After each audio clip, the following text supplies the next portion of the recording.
In a time when the world seemed to be crumbling under its own weight, Julian Harrow stood at the edge of an empty city. The once thriving metropolis had been reduced to rubble, a shadow of its former self.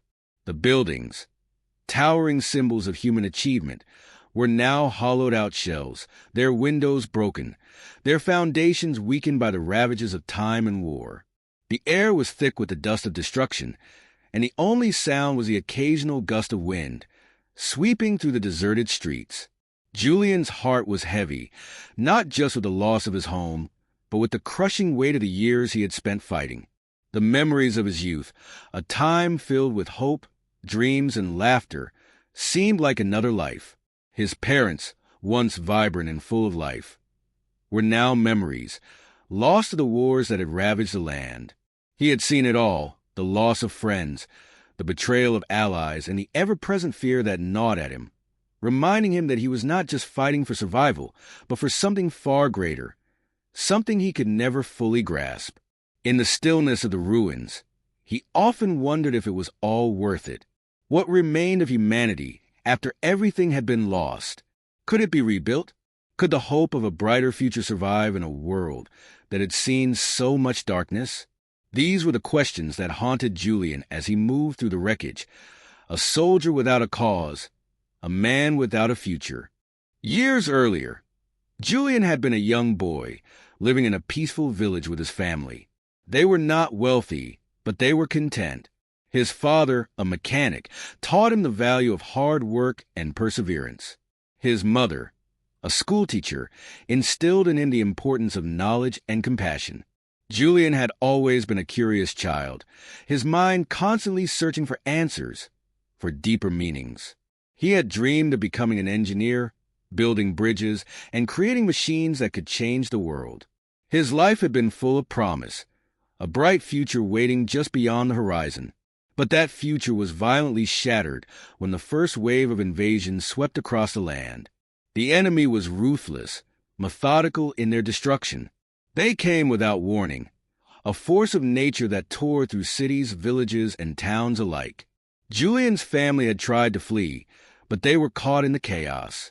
His father was killed in the first attack, his mother in the second, and in the blink of an eye, everything Julian had ever known was ripped from him. The boy who had once dreamed of building a better world now found himself standing amidst the wreckage of it, alone, with only the remnants of his past to keep him company. The war that followed was unlike anything Julian had ever imagined. The world was not just at war. It was fighting for its very survival. The invaders, advanced in technology and strategy, seemed unbeatable. Cities fell one by one, their defenders overwhelmed by the sheer scale of the assault. Julian, driven by the need for vengeance and a deep desire to protect the few who remained, joined the resistance. It was in the resistance that he found a new purpose, a new family. The people he met there were not soldiers in the traditional sense. They were ordinary men and women who had been forced into extraordinary circumstances. They were doctors, farmers, teachers, and students, all driven by the same need to survive, to fight back against the oppressors who had stolen their world. The resistance was a shadow, always moving, always hiding, but it was the last hope for humanity. It was here that Julian learned what true sacrifice meant. He fought not for glory or recognition, but for the chance to protect what little was left of the world he had once known. The battles were brutal, the losses unbearable, and yet, through it all, Julian clung to the idea that one day it would end, that one day they would be free. As the war raged on, Julian's resolve hardened. He became a leader, not by choice but by necessity. His comrades looked to him for guidance, and in their eyes he saw the hope that had long since faded from his own heart. They believed in him, in his ability to lead them to victory, even when he no longer believed in himself.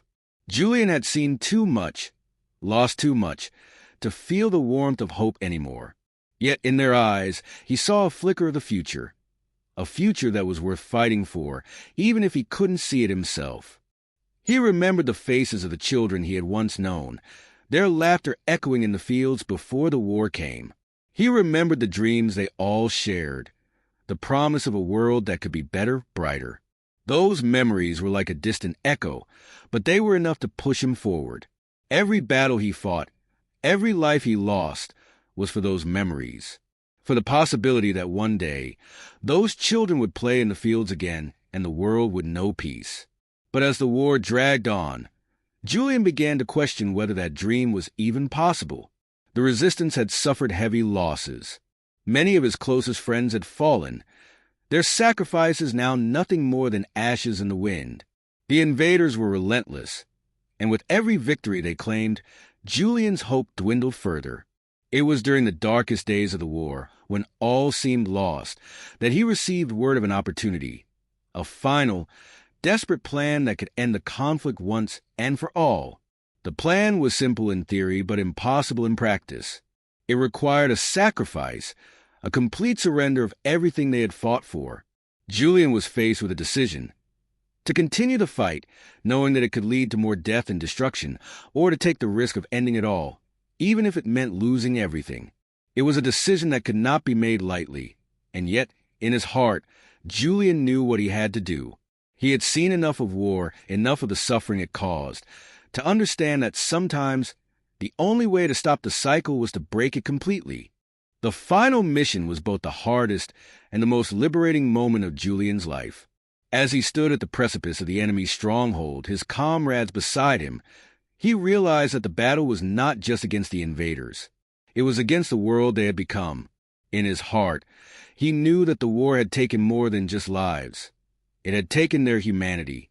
It had turned them into monsters, each of them willing to sacrifice everything for the promise of victory. Julian's decision to complete the mission, to make the ultimate sacrifice, was not one of surrender. It was one of redemption. The mission succeeded, but at a great cost. Julian fell in the final moments, his body giving way to the strain of the battle. Yet, as he lay dying, he felt a peace he had not known in years.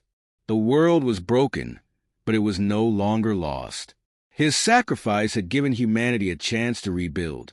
It would take time, but the seeds of a new world had been planted. And in his final breath, Julian Harrow knew that the future was no longer a distant dream. It was a reality that could one day be reached.